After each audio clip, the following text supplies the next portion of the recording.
Oh my God. Can you be trusted without your shackles? Let's just get this over with, shall we? We've a mission for you. A major weapons test is imminent. We need to know how to destroy.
Welcome to another episode of Truth Jihad Radio, an episode that we're going to call A Weird Wednesday.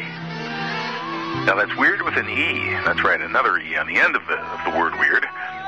Because, well, that was my pseudonym back in the day, long before I was a famous radical Muslim conspiracy theorist. I wrote a book called Dr. Weird's Weird Tours, a guide to mysterious San Francisco. It was probably the first weird tour guide, and there have been a whole bunch since then to various places. Well, this was a guide to San Francisco. It took you to all the strange spots where odd historical events had occurred.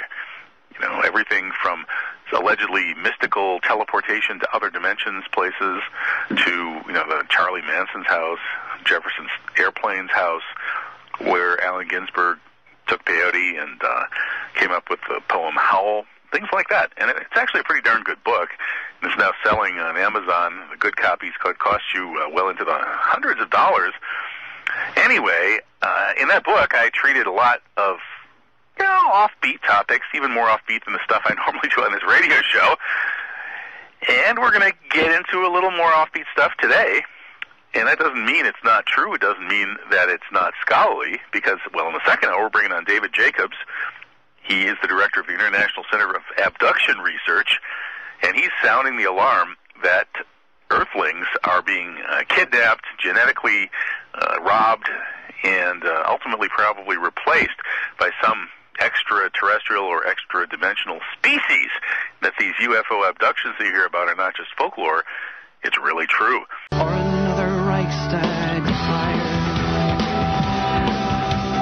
Welcome back to Truth Jihad Radio. Today, we're taking on somewhat more esoteric topics than usual, which is saying something for this show, because I am always trying to bring you the most important information I can find that isn't being sufficiently attended to in the corporate-controlled mainstream media, or even much of the allegedly alternative media. And, well, you know, how do you figure out which topics should be covered? One way to do it is to look at a controversy and decide, well, you know, how likely is this to be true, and how important would it be if it were true? Okay, so you take the JFK assassination conspiracy, for example. If the CIA really did that, and we've had confessions from everybody from Johnson's mistress to Howard Hunt that, yes, they did, you know, that we have solid evidence that this is true, and solid evidence that it would be really, really important if it were true, and so, hey, that's a very important thing to talk about. Now, how about the UFO phenomenon? I think the evidence is overwhelming that something very odd is going on. I studied this when I was working in folklore. My PhD minor is in folklore. And I quickly concluded that this wasn't just some crazy popular kind of diversion, but there was something strange going on. And one of the people I read back in the day was Dr. Michaël Jacobs. He's the author of a doctoral dissertation published at the University of Wisconsin-Madison on UFOs. And the version I read was a book version published by Indiana University Press. Well, I guess the fact that something fishy is going on with UFOs is extremely important and absolutely true. So we need to talk about this subject seriously and intelligently. Now, Dr. Jacobs has come a long way from those early days, and he has now apparently concluded. State your name for the record. Han Solo. Forgery of imperial documents, possession of stolen property, aggravated assault, resisting arrest.